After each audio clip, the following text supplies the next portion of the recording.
No. In all seriousness, we are continuing on talking about relationships. And for those of you who are like, when is she going to stop? Don't worry, there's an end in sight. I'm only planning on doing 2 more after this. But those of you who love this, then, maybe I'll bring it back. But I've decided, I have put an ending out for us about this topic. So far we have laid a foundation of, we got a problem in society.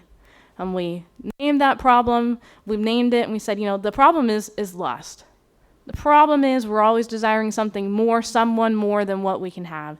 And so we backtracked and said, well, what does God actually want for us in our relationships? Because they are everywhere, whatever the relationships are, friendships, marriages, co-workers, etc.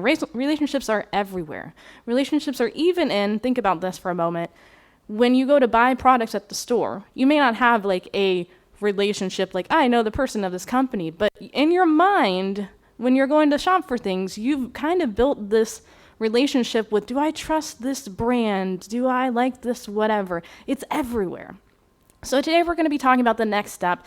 Last week we started out to just say, well, what do you do if you like somebody? Like, what do you do? What's the tips that you would give to somebody, those who are married? What are the tips that you give to somebody who says, I'm really interested in this person? Well, we're taking it the next step. So we're going to assume here that you've already kind of said, yeah, I'm interested in this person. Well, now what? And no, this isn't going to be like dating advice. This is going to be like solid foundations that you can lay. You can use this for that, but you can use this for any relationship. So, as you might expect, because of the work that I do, I talk to people all the time about relationships in some form or another. And one of the tools that I use, particularly if I'm talking with a couple, many of you know that I do counseling, so I literally sit there and talk with people. I don't do a ton of couples work, but I do some couples work. And then I also talk to people. So I hear people talk about, their significant other and what do I do. And I do use this tool a lot. And you've already heard me talk about this man, John Gottman. So this is something from John Gottman and his research. And just to refresh you, or if you weren't here before, John Gottman is a researcher. He has done all this research on couples since the probably early 90s or something, maybe even further back. And he's come out with study after study of what makes a marriage work and also what does not work. And after all that study that he did, and his wife is in the counseling field as well, they came up with this visual. And I love this visual because it gives you, if you want to kind of know what a solid foundation of a relationship looks like, particularly for a marriage relationship, this is what it looks like across the board. So on the sides here, you have these pillars, and it says trust and commitment. You're not going to start any relationship, I bet you, unless you have those 2 elements, or you're not going to go very far if you do not have those 2 elements. So today we're going to spend our time looking at those 2 elements, what that means, what it looks like. Now, below this, you're also going to see, in the middle of this, you're going to see all these kind of levels, and we'll talk about that at another point. These are kind of building blocks of what happens after we build trust and commitment. So when I was trying to think of how are we going to do this, because I'm not here to just do here's just research and that's it. I want to bring it back into what does the Bible tell us about that? What can it tell us about building trust and commitment? And so I decided when I was thinking about this to go to a story that we're all very familiar with, Ruth and Boaz. And maybe you thought eventually I was going to get here because it is kind of one of the stories that people tend to think of as a love story in the Bible. But there's a lot in here, when I went back and looked at it through this lens, a lot in here that made me think, wow, there's a lot we can learn here about how to build solid relationships, not just in marriages, although we are kind of talking about that, but also in your external environment, friendships, etc. So here's where our story starts. You can go to Ruth chapter 1, very beginning of that. And at the very beginning of the book, we are told, setting up our characters, who's here, that there was a famine in the land of Israel, and that husband and wife decide to leave with their 2 children. So it tells us that the man's name was Elimelech, and the wife's name was Naomi, and they had 2 sons. And shortly thereafter, it tells us, we don't know how much length of time was there, but we do know that the sons weren't married when they left. But when they, somewhere in the midst of living in Moab, they have married 2 Moabite women. And also somewhere within here, the dad dies and the 2 sons die. leaving us with our main characters of Naomi and Ruth, and then one other lady, Orpah, who we will talk about in a moment. So these three women are left without husbands. And in that day and age, that's a problem. That's where those were the ones that were doing the work, bringing the food in, etc. And Naomi made a decision, because she's not in her home country, that she needs to go back home. And she hears that in Israel, the famine has lessened, and so she goes back to Israel. And as she's deciding to go back to Israel, I should say this. She and her daughter-in-laws are going to go together. But Naomi gives this spiel about, don't come with me. They're from there. Stay here with your families. I'm not going to be able to have any more children anyways. Just stay here. And so we know that one of the daughter-in-laws is like, okay, fine. She leaves, she returns. But we also know, hence the name of the book, that Ruth refuses to leave her. And so we start here in Ruth 1:16-17. After Naomi is urging them to return, and Ruth says this to her. And this is familiar. This is sometimes also said at weddings. Sometimes people will use these same words, even though this is not a wedding scene here, but it emphasizes the commitment that we're talking about. But Ruth says in reply to Naomi, don't urge me to leave you or to turn back from you. Where you go, I will go, and where you stay, I will stay. Your people will be my people, your God, my God. Where you die, I will die, and there I will be buried. May the Lord deal with me, be it ever so severely, if even death separates you and me. Whew. What powerful words, and what commitment right there in that moment that she is making to her mother-in-law and to Naomi. To leave her country, to leave her people, to leave customs and things that she's familiar with, to go with Naomi back to Naomi's country where she understands the customs and language, etc. Ruth commits to go with her. And here's the thing about this that we can take away here. This didn't come from nowhere. It just doesn't, she doesn't just like, oh, okay, I'm just going to do this. This comes from a good assumption here, that Naomi and Ruth had developed a relationship with each other built on some level of trust. At some point in their interactions, as mother-in-law and daughter-in-law, Ruth has seen Naomi, seen and interacted with her, and trust Naomi. So when Naomi says, I'm going home, she's like, well, I can't let you go home alone. I trust you. I trust your judgment and what you're doing, and I'm going to commit to this. And so my first point when we're just thinking about relationships in general is this. And we're going to look at trust and commitment, like I said. Trust is developed within a secure relationship. And I put secure outside relationships here for those who are in committed relationships, or you're in marriage or whatever, that you can start building trust just by building relationships with friends and family and building and getting to know people. You can start a foundation, and it is a good thing to have trust outside and other places as well too. Now, what do I mean by that? I mean that it is healthy for us to be able to practice trusting, and practice trusting means getting to know somebody, and you can do that whether or not you're going to marry somebody. You can get to know friends, family members even more, and develop trust within that.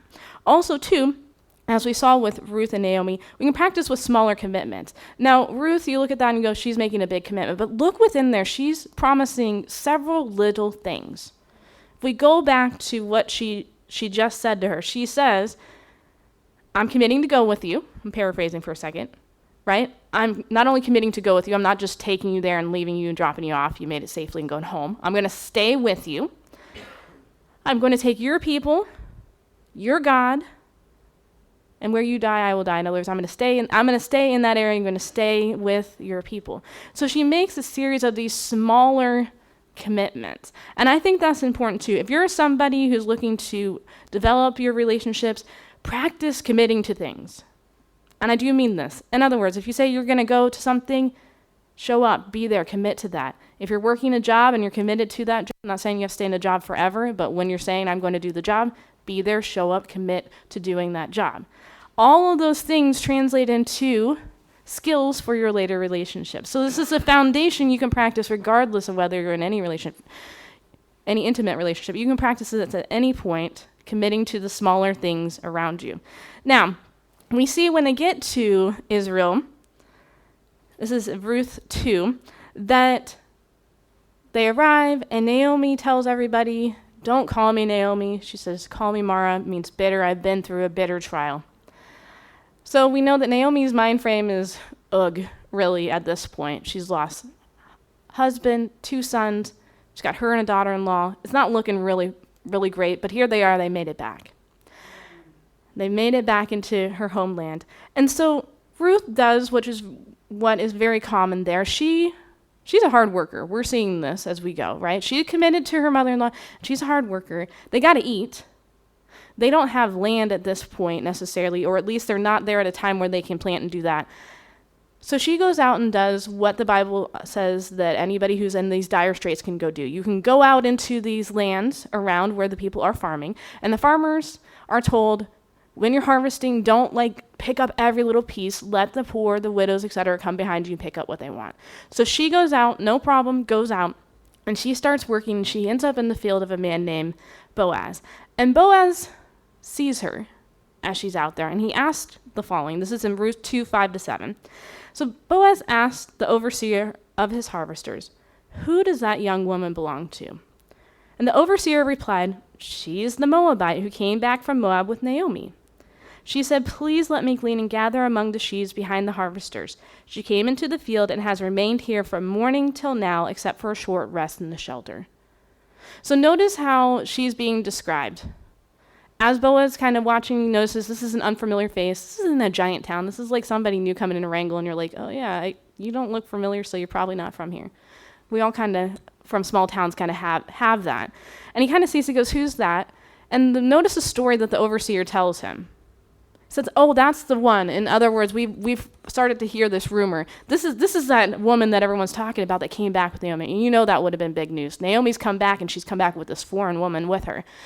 And he not only just leaves it at that, yeah, she's that foreign lady that came back with Naomi. He goes, she has been working hard all day. Very short rest, but she has been working hard.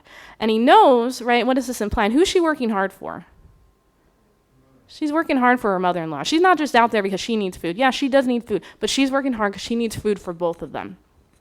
And so what this tells us, adding to this, when we're talking about trust, is a reminder to us to ask about character. If you're trying to figure out, should I take this relationship further, especially if you're looking for a marriage relationship or whatever, we talked about this last time too, having those outside people that you trust, family members, friends, other people that you can go and say, hey, what do you know about this person? What's their character like? What have you seen? Because when we like somebody, especially, our judgment gets cloudy. And a lot of us, women especially, I don't know if men do this much with women, we have a tendency to be like, oh, he's so wonderful, it's so great, and we put them up on a pedestal, and we don't always think really clearly. I'm going to assume this happens a little bit to men as well, but women, we especially have a bad time with this. So it helps to ask and say, what do you see? And also helps to see somebody in a variety of settings. How do they interact with somebody else? Are they actually nice to their parents? Are they nice to their friends? If you can see them at work, how do they work? Are they where they're supposed to be? Are they saying, asking about and knowing that's really important. And making sure, again, that you have trust with the people that are telling you that they're going to tell you when they say, you know what, I saw him yelling at so-and-so the other day, or he's awful with his mom and whatever. Yeah, anything like that. Now, I'm going to say, people can have a bad day and things to be off. But if that's a pattern and somebody says, but I've consistently seen this and it doesn't look good, you want to take that into consideration. Now, in the case of Ruth and Boaz here, Boaz gets a good report. And he hears the guy saying, this, just by sight, she's been working really hard, and gives a good character report. Now, Boaz further takes this on, and he actually goes and talks to her. And he says this is still in Ruth 2, this is 11-13. And he says, I've been told, he's talking to Ruth, about what you've done for your mother-in-law since the death of your husband, how you left your father and mother, your homeland, and came to live with a people you did not know before. May the Lord repay you for what you have done. May you be richly rewarded by the Lord, the God of Israel, under whose wings you have come to take refuge. May I continue to find favor in your eyes, my lord, she said. You have put me at ease by speaking kindly to your servant, though I do not have the standing of one of your servants. So notice when Boaz goes to talk to Ruth, he's going firsthand to interact with her. And he says, what does he say? I've noticed your character, basically. I have heard that you have given up all these different things to come here and to be with your mother-in-law. And I really, really admire that. And he, says, may there be a blessing upon you. And notice her response. Her response isn't, oh, I know I'm so fabulous. Like I did all this wonderful stuff for my mother-in-law. Aren't I great? Take a look at me. She's very humble in response. Now, granted, we are talking about this is the guy that has the field that she's working in. But she could give a different reply, but she doesn't. And she very humbly, she doesn't even say much about herself. She just says, thank you very much. I appreciate being in a working field. And obviously she was experiencing a little bit of anxiety. Like, is he coming over here to tell me to get out of his field? Like, I'm from a foreign country. And a little backstory here for a moment to make this story a little richer too. Remember that Moab and Israel do not have the best of history together. And it wasn't too long ago in our story time frame that Joshua had conquered right through here and took out some of the Moabite people. So you know that the relationships were tense. Another little fun fact, some of you might know this. Some of you might want a reminder of this. If you look at Boaz, so this is a spoiler alert because we already know they end up together. It's like reading the last chapter of the book, but you already know that. If you look at Boaz's family line right behind him, does anybody know who Boaz's mom was? Oh, okay, good. I was kind of hoping. It's a well-known name. Yeah, I saw one of you mouth it. His mother is Rahab of the Jericho fame. So if you remember that story, I know we're sidestepping for a moment, but I want you to think about why Boaz might have been okay interacting with her. His mother's Rahab, the prostitute from the story of the spies when they go in, and who hides the spies and is the only one with her family. Not the only one, her and her family were allowed to live and were brought into the camp. Rahab marries an Israelite. This is Boaz's mom. Boaz's mom is also somebody from a foreign country. So with that in the back of your mind, it starts to make a little more sense why Boaz is a little more compassionate here, because his mom was in a different situation, but his mom was the foreigner. And I'm sure that he could relate on some level and understand like how difficult this is, because that's just part of his story. So come back into here. What this reminds us of is this. Well, number one, we were talking a moment ago. If you see a good character and it's moving along, commit to the character, not to the looks, not to the job, not to the whatever. Commit to the character of the person, because we all know this. We're all gonna get old. We're all going to look differently as we get older. Sorry, we're going to be a little saggier, etc. We may or may not have the jobs that we have now. We may or may not have the amount of money that we have now. But if you commit to character, that's the one thing you can carry through regardless of age. If you like the character, you like that person, regardless of how you're aging, you're going to love continuing to be with them. And a part of that, I just put in there, is being humble. In our commitments and being with each other, as we just saw with Ruth, is being humble about what we can commit to, being humble with each other. It's a great character trait. There's lots of other character traits, but I'm sure those of you, especially who are married, can probably relate to that. I have heard that. If you can be humble at the right moments within there, you're going to get quite a ways away.